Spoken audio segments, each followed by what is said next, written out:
When I was a little kid, all the music I listened to came from the Great Britain area, UK, England, whatever. It started making me feel a little inferior, started making me feel like Americans couldn't do it. Here we are, July 5th. Yesterday was America's 246th birthday.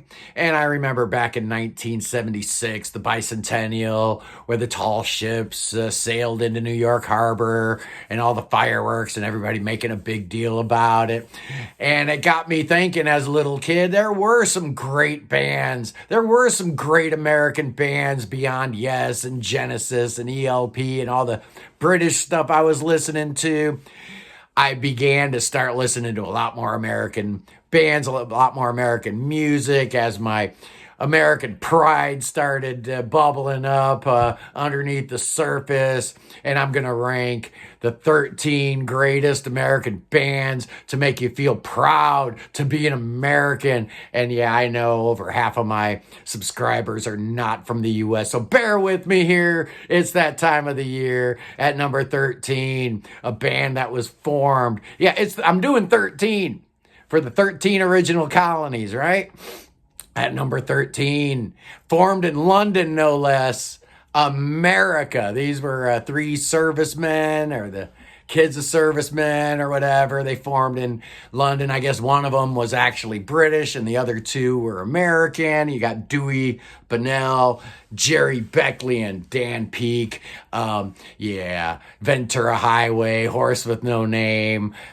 Great stuff. But yeah, the band was called America. How much more American can you get than that? At number 12.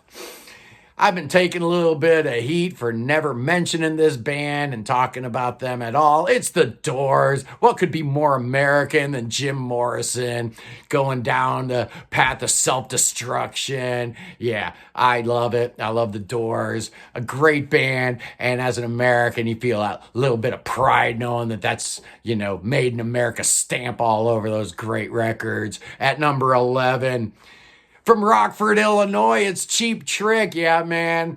I remember these guys before they got signed, before they put their first album out. They used to play Sunset Bowling Alley in Waukesha. I actually never saw them there, but I remember seeing the posters there all the time, so I knew of this band. So when their first album came out, I took a lot of pride knowing that I knew who they were before anybody else. And they're just such a great American band, American power pop. If you don't like Cheap Trick, you're just not an American. Simple as that. And number 10, what could be more American than a band that put out an album called American Beauty? The Grateful Dead. Yeah, I got skeletons on today.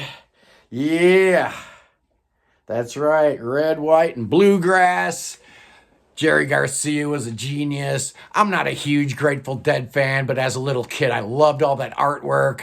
I wanted to be a huge fan. I fell in love with the name of the band. I fell in love with the logos and the artwork and the album covers, and even some of the music wasn't half bad. At number 9, what could be more American than a cowbell? And I'm talking Blue Oyster Cult. Yeah, I love these guys. Their first live album was what really got me into these guys, On Your Feet or On Your Knees. But nothing says great American rock and roll more than Seven Screaming Disc Busters or any of that early stuff. I love Blue Oyster Cult. They just bleed red, white, and blue in my book. At number 8, the great Michigan band Grand Funk Railroad, the band that owned the early 70s.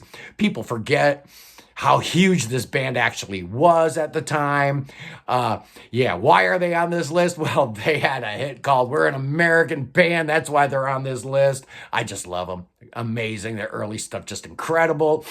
At number 7, yeah, we're continuing with the geographical type of names, and it's Boston. What an amazing band. What an amazing debut album. One of the best debut albums of all time. And if these guys just don't make you bleed red, white, and blue and get up and salute the flag, I don't know what will, but maybe some other Boston bands might get your juices flowing. How about at number 6? Aerosmith. You can't tell me those first four Aerosmith albums are amazing. Why are they on this list? Well, why not? They're one of the greatest of all American rock and roll bands. Even if they were terrible live, they put out such great material in the 70s. Huge fan. Love it. Just incredible. At number 5, another Boston band. How about the Cars? Oh, yeah, man. The Cars are just so fantastic. They started a whole new era, and this is where American music met up with the new age and the new wave. And yeah, they weren't going to let the Brits have all the fun. Absolutely not. At number 4, we're going to the Windy City. It's Chicago. These guys, yeah, what a great American band Chicago is. I mean, you hear songs like Saturday in the Park, and you're thinking about the 4th of July and, bronze statues of war heroes and stuff. It doesn't get a whole lot more patriotic than that. So bust out your old Chicago records and shoot off some fireworks. At number 3, we're staying in Illinois. It's a 3-pack of Illinois bands.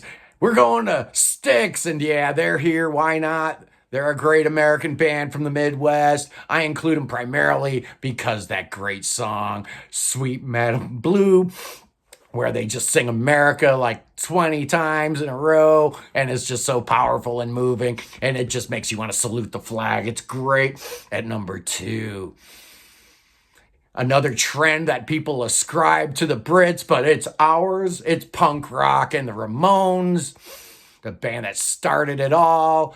Yeah, you can make a case for some earlier bands, but they're all going to be American too, like MC5 and the Stooges, New York Dolls, the Dead Boys. Yeah, it's all American. Punk is an American phenomenon. Sorry, Malcolm McLaren, you're just dead wrong.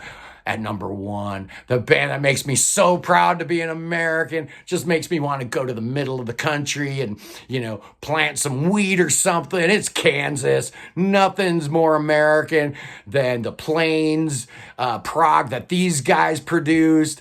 And the main reason they're at number 1 is the title track to their second album, Song for America. You listen to that and you just know that it's something special to be an American, to be born here, and they just really get that spirit of patriotism and, Americanism and what it means to be an American.